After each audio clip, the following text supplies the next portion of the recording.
Welcome to this explainer. Today, we're diving into the escalating, incredibly high-stakes threats to central bank independence.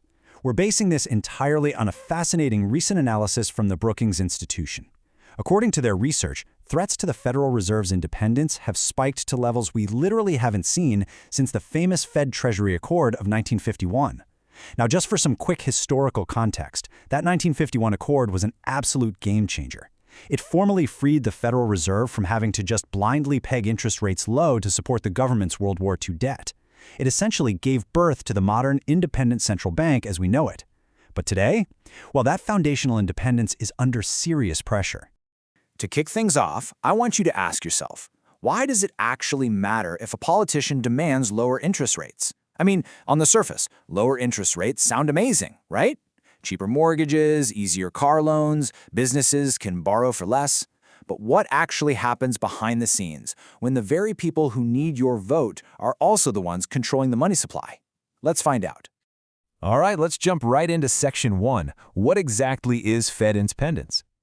We hear the term independence thrown around all the time in financial news, but the actual mechanics of it are absolutely crucial. At its core, it's about delegating authority to technocrats so they can focus strictly on the long term. In our system, elected leaders deliberately hand over this power to build a firewall, insulating monetary policy from short-term electoral incentives. In the U.S., the Fed has a clearly defined dual mandate from Congress: maximum employment and price stability. And to make sure they can actually do that without constantly looking over their shoulders, Fed governors get these long, staggered terms, and they can only be removed for cause, meaning they have to commit serious misconduct to get fired, not just because a politician disagrees with where they set the federal funds rate. And this perfectly illustrates the conflicting incentives we're talking about. Politicians naturally want short-term relief. It's like a kid in a candy store. An election is literally always around the corner. And a booming economy fueled by rock-bottom interest rates is the ultimate sugar high. It helps them win. But a healthy economy requires long-term discipline. If you keep rates artificially low just to juice the numbers for an upcoming election, you risk seriously overheating the engine. So the central bank is heavily incentivized to look past that next election cycle and make the tough, frankly unpopular decisions required to maintain price stability over the long haul. Which brings us to Section 2, the inflationary threat. Because what happens when that firewall cracks? History actually shows us an incredibly clear cause and effect. Back in the 1960s, President Lyndon Johnson put heavy pressure on Fed Chair William McChesney Martin. Then in the 1970s, President Richard Nixon exerted massive behind-the-scenes pressure on Chair Arthur Burns, basically demanding loose monetary policy ahead of his re-election campaign. And why did this political pressure directly cause inflation? Well, because yielding to politicians meant the Fed kept interest rates way too low, pumping tons of easy money into the economy to create a short-term political boom. But without the actual economic fundamentals to back it up, all that easy money massively overheated the economy. That capitulation led directly to the severe runaway inflation that defined the late 1970s. So the huge takeaway here is that yielding to political pressure isn't just some abstract institutional failure we debate in economic seminars. It directly hits everyday people right in their wallets. When a central bank caves to a politician's desire for an artificially hot economy, the bill eventually comes due, and it's paid through skyrocketing costs for your groceries, your gas, and your housing. So moving on to Section 3, modern threats to the Fed. We aren't just dealing with the ghosts of the 1970s anymore. The landscape has evolved, building into an unprecedented modern challenge for the Fed. Today, the pressure isn't just happening behind closed doors in the Oval Office. It is highly public, and it is compounded by massive structural issues. We're seeing intense demands from political leaders across the board for lower rates.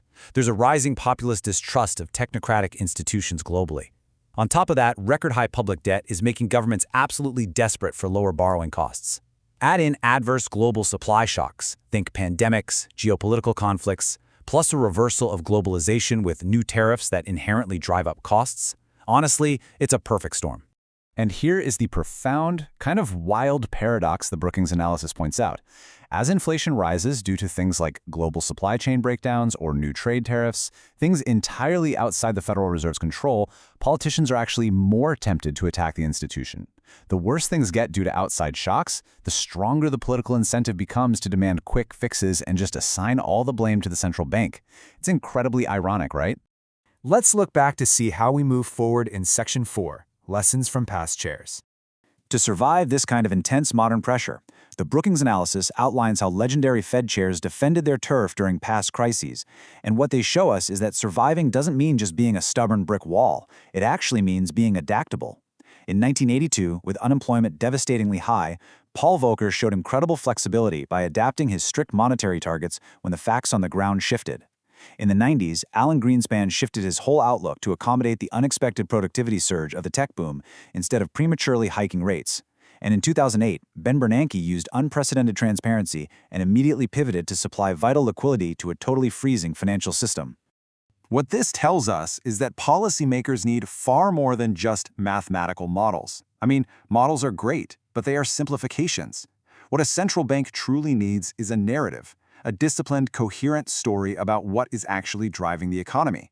And crucially, as Volcker, Greenspan, and Bernanke proved, maintaining that narrative requires immense humility.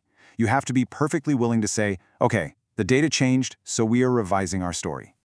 And finally, Section 5, Protecting the Future.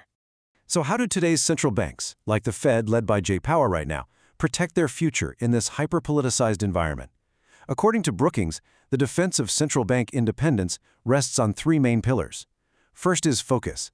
The bank has to stick rigidly to its legislated goals, price and financial stability, and absolutely avoid wandering into highly contested political issues.